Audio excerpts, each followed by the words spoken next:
Vamos a abrir en Filipenses 4 para leer versículos 4 y 5. Filipenses 4 y nos ubicamos en versículos 4 y 5.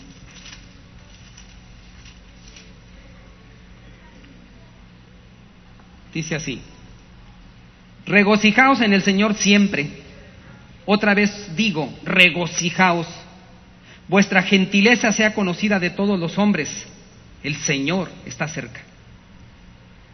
Sin duda, uno de los momentos que más recordamos todos, una de las cosas que no podremos olvidar es el momento en que Dios nos convirtió. Cuando el Señor nos perdonó, cuando su Espíritu Santo llegó sobre de uno, cuando le dio a uno vida nueva. ¡Qué momento tan tremendo! Fuimos sacudidos y entró en nosotros un primer amor, un hambre por las cosas de Dios, que te gustaba leer la Biblia. ¿Qué voy a leer? ¿Qué debo de leer? ¿Cómo le hago? ¿Cómo empiezo? Yo me acuerdo, yo empecé a leer por los Salmos. Fue el primer libro que leí, Salmos. ¿Te gustaba orar? Me acuerdo donde trabajaba yo en la oficina de contabilidad. Una vez había un muchacho que le dolía la cabeza, le dije, ¿me permites que ore por ti? Para que Dios te ayude, porque no podía trabajar, le dolía mucho la cabeza. ¿Te gustaba congregarte? Para mí no fue impedimento cuando el Señor me convirtió. La iglesia quedaba 2 horas de mi casa. Pero yo iba con un gusto. Sábados y domingos no podía entre semana porque yo trabajaba. Pero sábado y domingo tenía un gusto. Agarraba mi Biblia y ya me voy a la iglesia. Y en la iglesia empecé a aprender muchas alabanzas. Empecé a conocer gente. Tenía un anhelo, una ilusión, un gozo. Tenía una nueva vida, ¿sí?, que me iba devorando. Ya leí Salmos, ¿y ahora qué? Pues ahora vete al Evangelio de Juan, y ahora vete a Proverbios, y estaba leyendo y leyendo y leyendo. Me aprendí muchas alabanzas, escuché testimonios, y todo eso lo tenía yo dentro de un primer amor intenso. Y eso es algo que tú no puedes olvidar igualmente cuando el Señor te convirtió a ti. Dios es un Dios de variedad, las conversiones a veces son distintas, pero el primer amor, el gozo, el anhelo, el gusto que te llega, es algo que distingue a los cristianos que están siguiendo al Señor todos los días. Y es curioso por eso ver en estos versículos que acabamos de leer lo que el apóstol Pablo aconseja. Alégrense en el Señor siempre. Otra vez más, una vez más yo les digo, alégrense en el Señor. Ahora, ¿qué llama la atención de esa frase? La atención lo que nos llama la atención aquí es que Pablo estaba en una celda, encadenado a un soldado romano, y más adelante sería ejecutado. Se dice, según los teólogos, los eruditos, que cuando Pablo escribe Filipenses, afuera estaba Nerón, ¿sí?, aventando a los cristianos al Coliseo. Y Pablo escribe, alégrense en el Señor siempre. Otra vez les digo, alégrense. Vuestra gentileza, vuestra amabilidad, vuestro buen trato sea conocido de todos los hombres. El Señor está cerca, el Señor ya viene en camino. Entonces, una de las cosas que la Biblia nos invita es a tener una vida de contentamiento. Una vida donde tú, en cualquier circunstancia que pases, sigas teniendo ese gusto de que estás sirviendo al Señor. Ahora, ¿qué problema encontramos actualmente en muchas iglesias?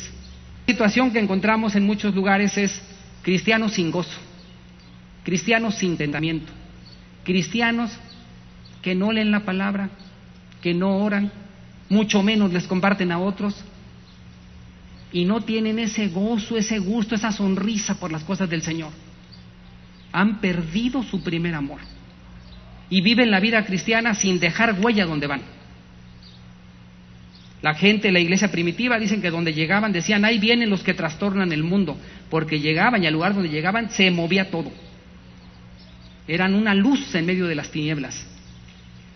¿Y qué pasa con esos cristianos? El cristiano, cuando ha perdido su primer amor, ¿sí?, el Señor exhorta, como lo hizo en Apocalipsis 2, a la iglesia de Éfeso. Le dice, iglesia de Éfeso, Sé que sois muy trabajadores, que estáis muy activos, tienes muchos ministerios, repartes folletos, repartes Biblias, haces esto, haces aquello, etcétera. Pero hay un detalle que tengo contra ti: has perdido tu primer amor. O sea, no le echas el corazón a lo que haces. Porque hay cristianos muy activos que pueden estar colaborando en esto, en aquello, pero no tienen el corazón puesto en eso, sino lo hacen a veces como un compromiso así, al ahí se va.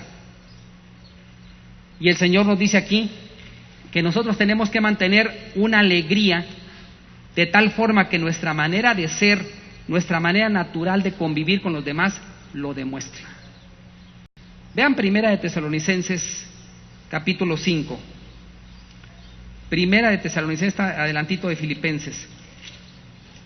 Capítulo 5, versículos 16 al 19.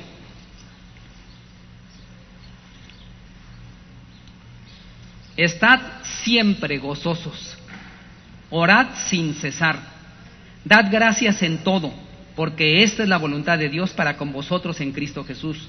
No apaguéis el espíritu. Si vemos esos versículos, esos 4 versículos, encontramos 4 instrucciones. Primero, estén alegres. Segundo, no dejen de orar. Tercero, sean agradecidos.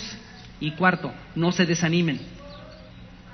Los consejos que dan para el cristiano: estén alegres, ¿sí? No dejen de orar, sean agradecidos, no se desanimen. ¿Te acuerdas cuando te gustaba mucho congregarte? ¿Te acuerdas cuando esperabas el día que había estudio bíblico? ¿Te acuerdas cuando decías, ¿qué se va a hacer esto? A ver, ¿en qué ayudo? ¿Te acuerdas ese corazón de servicio que tenías? ¿Te acuerdas el gusto por hablarle a otra gente del Señor? Eso es algo que la palabra de Dios nos invita a conservar. Porque hay gentes cristianas que pierden el gusto por vivir, el gusto por servir, y dejan de brillar como antes. Hay muchos factores. Hoy vamos a ver 2 de ellos. ¿Qué es lo que hace que una persona se apague un tanto? Como dice, no apaguéis el espíritu, se reduzca. Vamos a ver entre los primeros factores. Vamos a Hechos capítulo 8.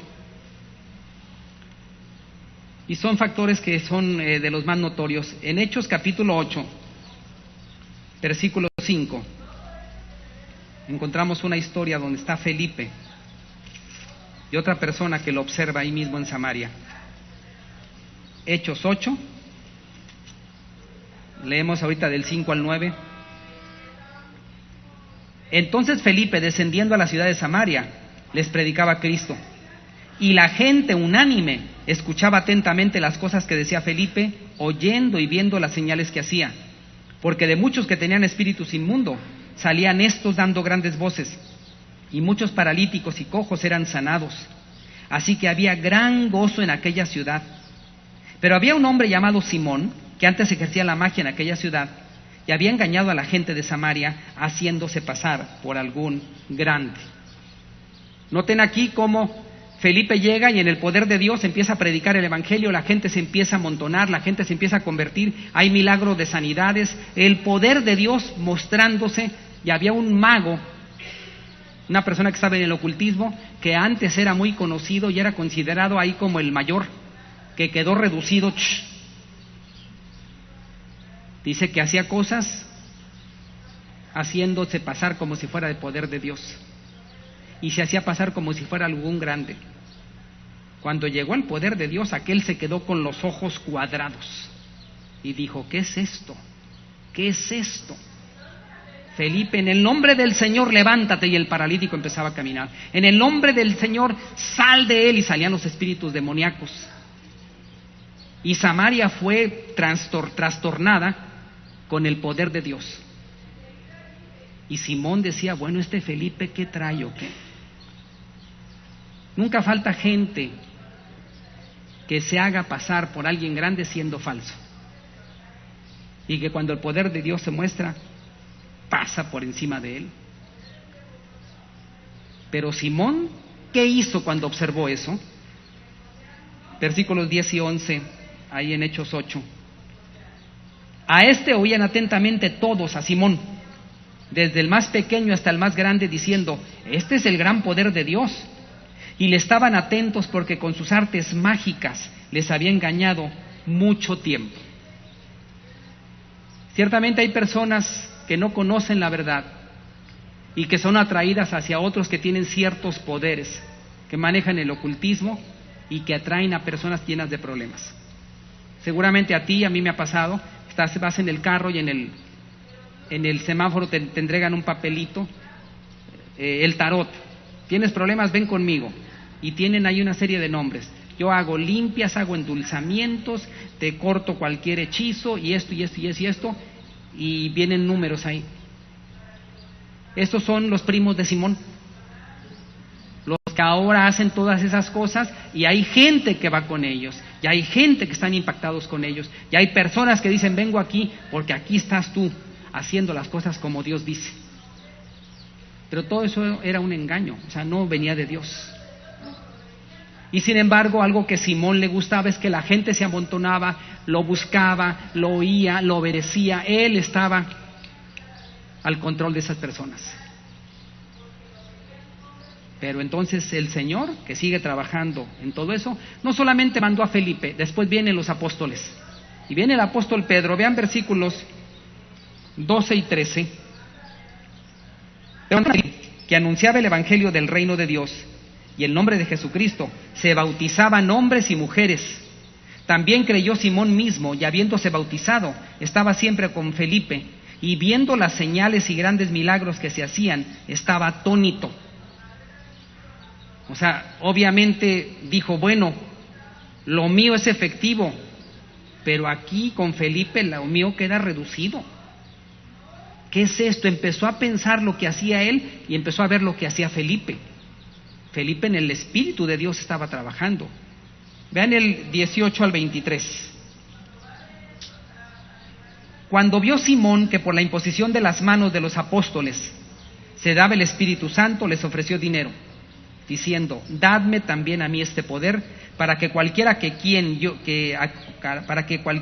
yo impusiere las manos reciba el Espíritu Santo. Entonces Pedro le dijo, tu dinero perezca contigo, porque has pensado que el don de Dios se obtiene con dinero. No tienes tú parte ni suerte en este asunto, porque tu corazón no es recto delante de Dios. Arrepiéntete pues de esta tu maldad, y ruega a Dios si quizás te sea perdonado el pensamiento de tu corazón, porque en hiel de amargura y en prisión de maldad veo que estás. El apóstol Pedro, cuando llega, trabaja para el Señor, empiezan a imponer las manos, el Espíritu Santo empieza a descender. En ese tiempo muchas de las personas, cuando el Espíritu Santo venía sobre ellos, hablaban en lenguas. Y Simón el mago se queda todavía más impactado, y llegó Pedro y está haciendo esto, y va y se acerca, les dice, les ofrezco dinero para que me des ese poder, para que también yo al que quiera le imponga y reciba ese don. Y Pedro, que era de carácter fuerte, Pedro, iluminado por el Señor, lo ve y dice, ¿sabes? ¿Cómo se te ocurre creer que las cosas de Dios se compran con dinero? Que tu dinero perezca contigo. Lo primero que detecta Pedro en Simón es una gente que le interesaba el dinero. A Simón no le interesaba la santidad, ni la unción, ni la consagración. Le interesaba recuperar a las gentes que se le habían ido. Porque ahora todo el montón iban con Felipe, con Pedro, con los apóstoles. Él quería recuperar su auditorio, su gente, y por lo mismo tener dinero. Y se le ocurrió ofrecer dinero. Entonces el apóstol Pedro le dice, tu dinero perezca contigo, porque es algo tonto lo que estás diciendo, y ojalá, ¿sí?, que el Señor no te castigue y que te arrepientas y el Señor lo tome en cuenta. Ya Pedro antes, ustedes recuerdan, se había encargado de descubrir a otros. Cuando estuvo en la iglesia primitiva en Jerusalén, esto es en Samaria, hubo dos personas llamadas Ananías y Zafira, que fueron a entregar un dinero. Llegó primero el esposo, Ananías, y dice, aquí está el dinero del terreno que dije que iba a entregar. Y dice Pedro, $10,000 es en lo que vendiste. Sí, es en lo que vendí, $10,000. ¿Por qué le mientes al Señor? El terreno era tuyo y estaba en tu poder. ¿Por qué estás mintiendo? No me estás mintiendo a mí, le estás mintiendo al Espíritu Santo. Y cayó muerto el esposo. 3 horas después llega Zafira, la esposa, sin saber nada. Y Pedro le dice: Zafira, vendieron en $10,000 cuando había sido en 20. ¿Vendieron en $10,000 la heredad? Sí, claro, pues eso es lo que vendimos. Cómplice. Porque se habían puesto de acuerdo para venderlo, quedarse con algo y mentir. Y le dice el apóstol Pedro: ¿sí? Ahí están los pies de los muchachos, ¿sí?, que acaban de enterrar a tu marido y ahora también te llevarán a ti. Cae muerta ella. Tuvo la oportunidad de reconocer su pecado, tuvo la oportunidad de confesar y arrepentirse, pero se mantuvo en la mentira, se mantuvo en el engaño. Ahora, a veces nosotros llegamos a pensar que para Dios no es tan importante mentir, ocultar los verdaderos propósitos, ser una persona abusiva, ser una persona tramposa. Pero sabes, para Dios sí es importante, porque Dios busca, como dijo aquí el apóstol Pedro, tu corazón no es recto delante de Dios. Y por eso, cuando eso le dice Pedro, el Espíritu Santo le muestra a Pedro más abajo el corazón de Simón, y se va a la raíz, y dijo: ahora veo que en hiel de amargura y en prisión de maldad estás tú. Ahí está una raíz de la forma en que eres, amargado y con un montón de maldades pensando. Y ese es un problema que pasa con mucha gente. Mucha gente, su forma de ser, su forma de conducirse y hasta los pecados que muchas veces practican, la raíz, cuando el Señor la muestra, es una falta de contentamiento con lo que se es, una falta de gozo en servir al gran Rey. Por eso la primera causa que vemos que conduce a que mucha gente no tenga gozo en su vida es la comparación, compararse con otros. Simón el mago se comparó con Felipe, dijo: híjole, no, está muy alto. Y después vino el apóstol Pedro, dijo: híjole, también está muy alto. Y obviamente el poder de Dios está por encima de todos. Pero ¿cuántas veces nosotros, tú y yo, hemos caído en eso, en compararnos con otros? ¿Y cuántas veces por andarnos comparando hemos terminado deprimidos, decaídos, descontentos, hasta enojados, con coraje? Y lo que tenemos ya no lo disfrutamos por andarnos comparando. Y eso se practica mucho en las sociedades. El mexicano le gusta mucho compararse con el extranjero. Y se compara la familia A con la familia B, la familia Z con la familia X. Y todo eso lo único que trae es que tu contentamiento se va reduciendo, se va golpeando. Porque yo creo que es una cosa importante saber, ¿sí? El que vive comparándose y el que vive siendo competitivo no va a estar conforme ni va a estar contento. Estará siempre anhelando aquello, anhelando esto. Y yo lo que me pregunto también es: ¿por qué nosotros, si somos únicos, por qué nos comparamos con otros? Somos únicos. Una vez oí un mensaje que dijo: cuando el Señor te hizo a ti y me hizo a mí, rompió el molde. Ya no hay otro igual. Si ustedes conocieran, por ejemplo, a mis 7 hermanos, si los conocieran se darían cuenta que me parezco a ellos en muchas cosas, pero al mismo tiempo somos diferentes en otras. Porque aunque fuimos hermanos, ¿sí?, y aunque fuimos tantos, ¿sí?, no somos perfectamente iguales, somos diferentes en muchas cosas, hasta los que son gemelos. Se parecen físicamente, pero son distintos en muchas áreas. Entonces, no hay nadie con quien te puedas comparar tú, porque tú eres único. Y la Biblia, si nos indica algo de con quién debemos compararnos, hay una parte donde dice: hechos conforme a la estatura de Cristo. Es el modelo a seguir, es la persona a imitar, es con quien quiero yo compararme para saber que, híjole, tengo que crecer mucho, porque todavía tengo poco crecimiento. Aunque con otros tengas afinidades, finalmente también tendrás diferencias. Mi hermano Héctor, que es el número 1, yo soy el número 13. Mi hermano Héctor, cuando luego me habla por teléfono, contesto: bueno, dice Héctor: sí, bueno, aquí habla el primogénito de mis padres. Y le digo yo: sí, aquí contesta el favorito de mis padres. ¿Qué pasó? ¿Cómo estás? No, pues que esto y esto. Nos parecemos en el sentido del humor, esa chispa y eso, pero también somos diferentes en muchas cosas. Entonces, no conviene estarse comparando porque lo único que va a conducir esto es a no tener un contentamiento y a perder el gozo. Vean Filipenses 2 y vamos a leer del 2 al 4. Filipenses 2 para leer del 2 al 4.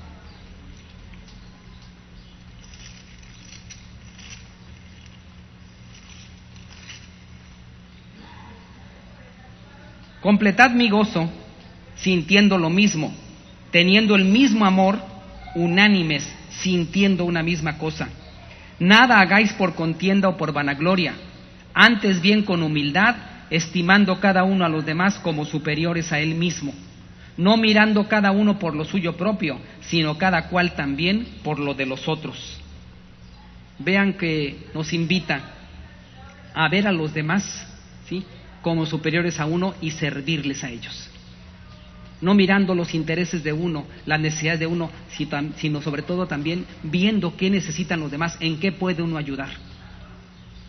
Y eso te va a ayudar a ti a sentirte contento de ser útil, de ser una persona que lleva bendición a otros. Pero ¿qué pasa? La gente está inconforme. El alto quiere ser más bajo, el bajo quiere ser más alto. El que es moreno, ¿por qué no fui rubio? El que tiene pelo chino, yo quiero ser lacio, ¿sí? Y la que tiene la nariz así, ¿por qué no la tengo chata? Y el que tiene la nariz de chata, la quiero tener picuda. Y cada quien quieren cambios en esto, cambios en aquello. Y todo eso hace que la gente finalmente no se afirme, como dice la palabra de Dios, en tener gozo, contentamiento y el ser unánime. Ahora, no solamente es importante no compararse con otros, como lo hizo Simón el mago, y por eso quedó frustrado, y en su corazón se alojó la amargura, la maldad y la ambición por ofrecer dinero para que le pasaran el poder de Dios. También lo importante es mantener una actitud correcta, porque no solamente es lo que hacemos nosotros de manera externa, sino la actitud. Hay que hacer las cosas correctas con la actitud correcta, porque lo de afuera debe de ir amarrado con lo de adentro. Muchas veces podemos hacer las cosas correctas con la actitud incorrecta. Vamos a poner un ejemplo. Los que tenemos hijos, lava tus platos y de paso lavas los dos vasos. Lava los platos y los vasos, tallando el plato. El plato queda limpio, el vaso queda limpio y los rugidos se oyen por toda la casa. Hizo lo correcto, trabajó bien, quedó limpio los platos y vasos con la actitud incorrecta. Ahora, ¿qué es hacer lo incorrecto con la actitud correcta? Por ejemplo, cuando estaba yo en la escuela, decía a mi mamá, ya me voy a la escuela, sacaba mis libros, mis cuadernos y me iba a la escuela. Y en la escuela me empecé a dedicar al básquetbol, de tal manera que llegaba a la escuela, dejaba ahí mis libros, me fui con un equipo de básquetbol, empezamos a jugar, entrenamos, entramos al torneo y le echaba todo el corazón y vamos adelante y esto y aquello, vamos a ganar y todo eso, y tanto que ganamos primer lugar. Llegué a la casa con un trofeo, pero reprobé en la escuela. Y no le dije a mi mamá, pero me fui a examen extraordinario, dije, pues, hice lo correcto, jugué bien, le eché ganas, le eché el corazón, animaba a los demás, esto y aquello, etcétera, etcétera. Nada más que no entraba a clases como era el momento de entrar. Eso es hacer lo incorrecto con la actitud correcta, ¿verdad? Y sin embargo, ¿qué tenemos que hacer? Tenemos que hacer lo correcto con la actitud. Por eso, la palabra de Dios nos invita a tener un corazón gozoso, porque una persona gozosa es una persona que transmite a otros el gozo. Allí en Filipenses por eso nos invita a vivir, ¿sí?, viendo las necesidades de otros. ¿Cuál es la segunda? El segundo factor que hace que mucha gente pierda el gozo, la falta de agradecimiento. La gente que no es agradecida, también es fácil encontrarla. Así como es facilísimo encontrar a los que andan comparando con medio mundo, es fácil también encontrar a los que no son agradecidos. Volvemos a Filipenses 4, versículos 4 y 5.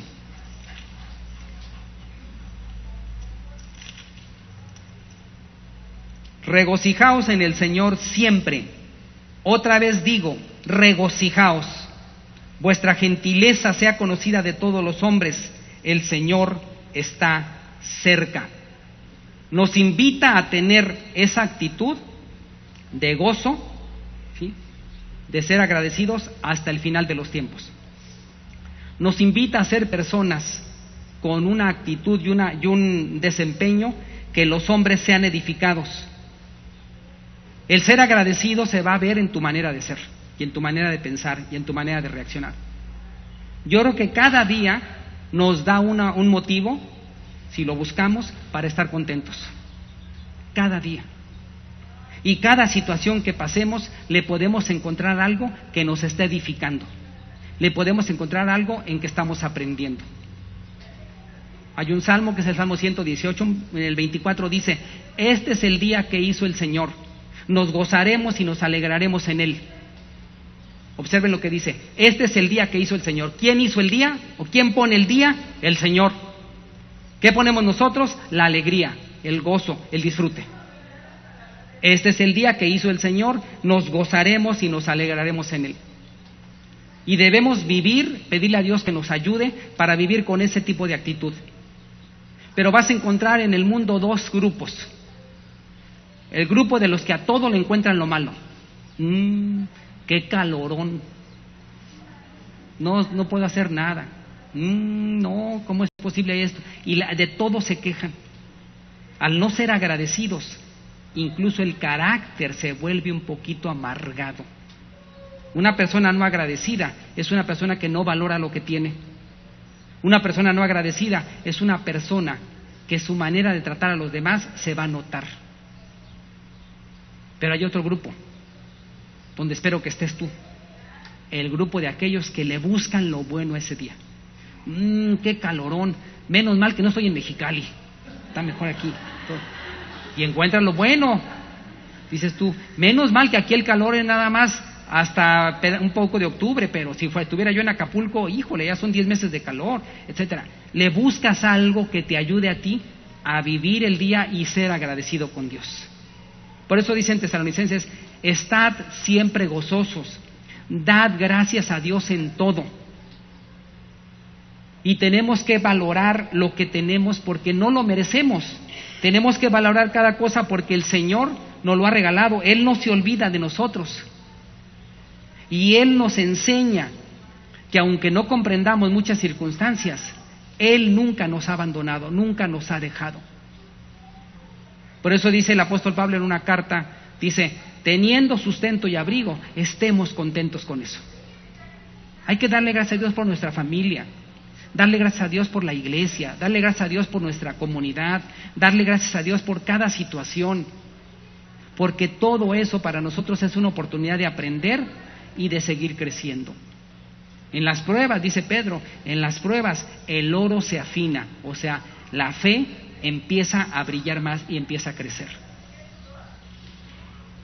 Pero por ejemplo el rey David, cuando cometió el pecado y no lo declaraba, hay una parte donde el rey David dice: mientras callé, se envejecieron mis huesos. Cuando David no confesaba su pecado, no tenía paz, no podía dormir, y dice ahí que empezó a tener problemas de salud. Y hay otra parte donde el David escribe en el Salmo 51: vuélveme el gozo de tu salvación, y espíritu noble me sustente. Señor, vuélveme esa alegría que tenía de platicar contigo, de componer salmos, de tocar el arpa. Vuélveme ese gozo y espíritu noble, que tenga yo un espíritu manso, tranquilo. Tengo unas luchas internas. Hasta que David lo confiesa en el Salmo 51 y el Señor lo restaura.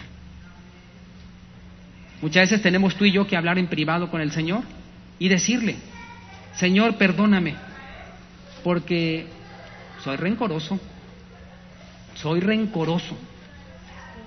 Sí me siento amargado, Señor, porque cuando veo a fulanita, fulanito de tal, como que no puedo.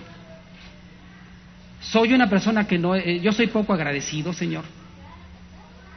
Muchas veces me falta decir gracias, valorar lo que tengo y hasta decirte gracias por lo que no tengo. Soy flojo, Señor, soy flojo. Me acuerdo de tu palabra y de ti cada 3 meses. Y soy una persona hasta vergonzoso He tenido la oportunidad de hablar de ti a gente y no les he hablado porque me da vergüenza. Es más, ni me siento capaz. Señor, perdóname, porque ese primer amor que tuve cuando tú me convertiste, no lo tengo. No lo tengo. Ahora vivo como autómata y he dejado hasta de sonreír. Pero tu palabra dice que tengo que alegrarme siempre en cualquier circunstancia. Siempre. Quiero que me des ese corazón, Señor. Por eso cuando oras al Señor, obviamente yo así pienso, hay que decirle directo las cosas, no darle vueltas. Directo, porque tenemos luchas. Y la palabra de Dios nos enseña que cada día trae su propio mal. Es decir, no tenemos que estar cargando las cosas que vienen después en el futuro. Cada día trae su propio mal. Dedicarnos a lo que está hoy. Porque eso es lo que ahora el Señor nos encomienda. ¿Para qué preocuparse lo que va a pasar dentro de 3 meses? ¿A dónde estará mi hijo en la universidad y el niño apenas está en el kinder? Ahorita atiéndelo al niño chiquito, o sea, atiéndelo en sus necesidades, pero no pienses en esto y en aquello. Vean Filipenses 4, estamos ya en la recta final. Filipenses 4, versículos 6 y 7. Vean qué bonito mensaje ahí. Por nada estéis afanosos. Fíjate bien, por nada estéis afanosos. No te comas las uñas, no te truenen los dedos, que no se te vaya el sueño. Relájate. Sino sean conocidas vuestras peticiones delante de Dios en toda oración y ruego, con acción de gracias. Háblale al Señor, pídele lo que necesitas y agradécele.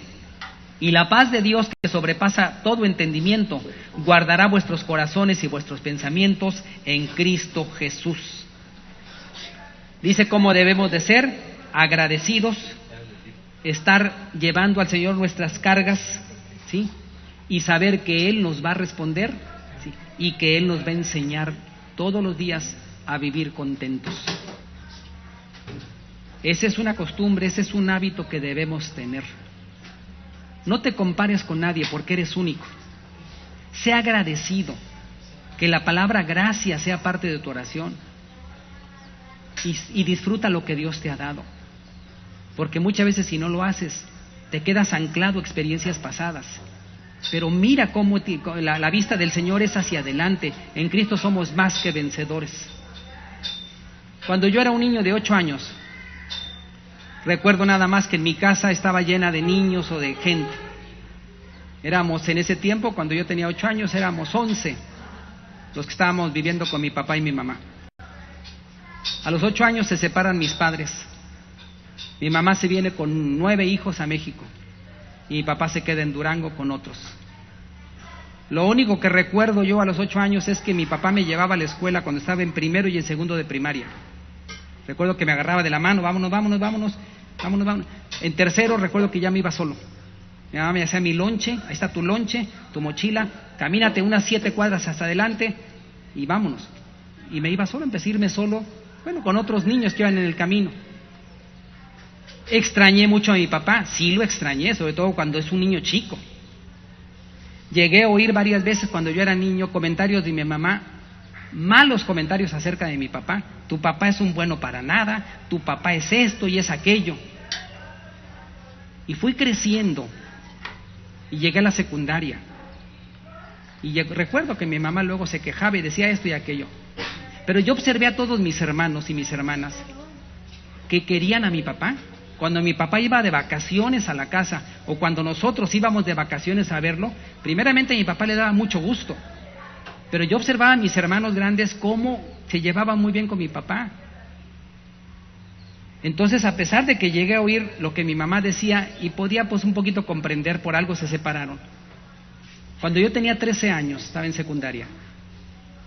Me acuerdo que una vez mi mamá estaba diciendo, tu papá es esto y es aquello, ese Guillermo,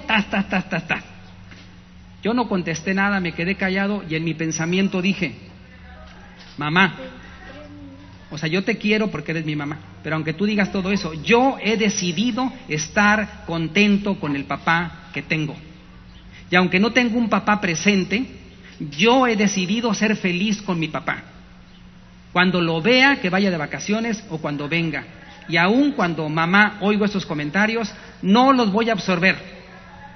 He decidido desecharlos y ser feliz con la familia que tengo. Y eso me ayudó muchísimo.